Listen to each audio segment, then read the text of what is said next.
आईने बनवला इडली डोसा। आज आई बाबा संध्याकाळपर्यंत जरा बाहेर गेले होते। गट्टू चिंकी शाळेतून घरी आल्यावर आपल्या शेजारच्या काकूंकडे जेवायला जातात। चिंकी, खूप भूक लागलीये।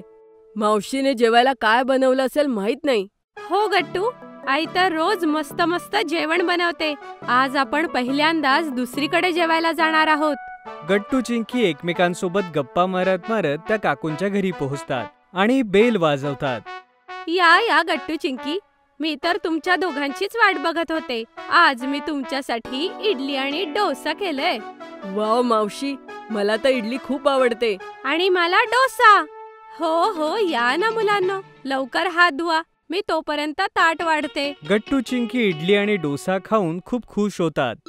मावशी, इतकी टेस्टी इडली आईने आजपर्यंत नाही बनवली। आणि मावशी, हा डोसा तर कमाल आहे। अरे वा मुलांनो, मी तर खुश झाले की तुम्हाला जेवण आवडलं। घ्या ना, अजून घ्या, पोट भरून खा।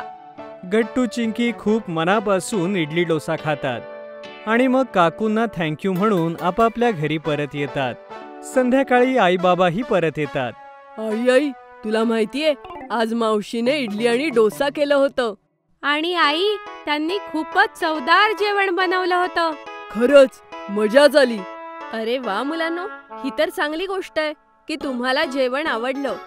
तर मुलांनो, पोट भरून खाल्लत ना? तर काय बाबा, गट्टूने तर 5 इडल्या खाल्ल्या। चिंकीचं बोलणं ऐकून सगळे हसू लागतात। दुसऱ्या दिवशी सकाळी उठून गट्टू चिंकी पाहतात की आईने सकाळी नाश्त्याला इडली आणि डोसा केला होता। अरे हे काय आई, तू सुद्धा आमच्यासाठी इडली डोसा केलंयस?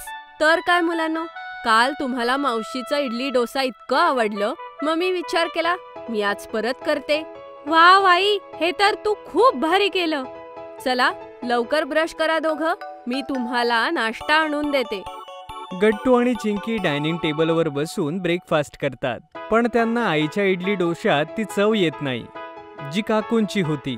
पण ते आईला उदास करू इच्छित नव्हते। वाव आई, तुझी इडली सुद्धा मस्त झालीये। हो आई, डोसा सुद्धा खूप छान आहे। पण आई गट्टू चिंकीकडे बघून सगळं काही समजून जाते।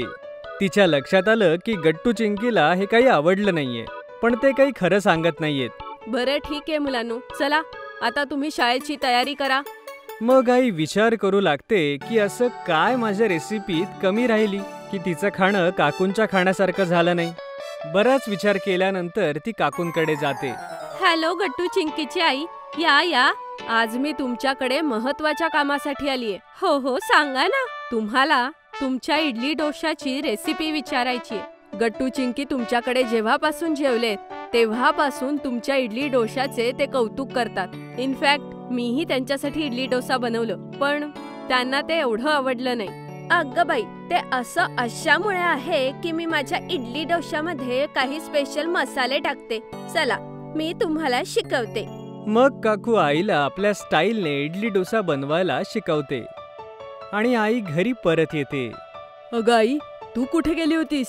काही नाही गट्टू बाळा, तुमच्या दोघांसाठी एक सरप्राईज आहे जे तुम्हाला उद्या मिळणार। वा बाई, मला तर सरप्राइजेस खूप आवडतात। हो मुलांनो, सकाळपर्यंत वाट बघा। मग सगळेजण झोपी जातात आणि मग आई काकूंनी सांगितलेल्या स्पेशल रेसिपीने परत एकदा इडली आणि डोसा बनवते। थोड्याच वेळात पूर्ण घरात इडली डोशाचा सुगंध पसरतो। अरे वा आई, इतका छान वास कसला येतोय? चिंकी, मला तर हा वास ओळखीचा वाटतोय। अरे हा गट्टू, मलाही।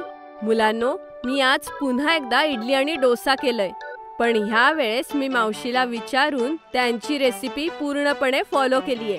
या चव घेऊन सांगा कसं झालंय। मग गट्टू आणि चिंकी एक्साइटेड होतात आणि मग इडली डोसा खातात।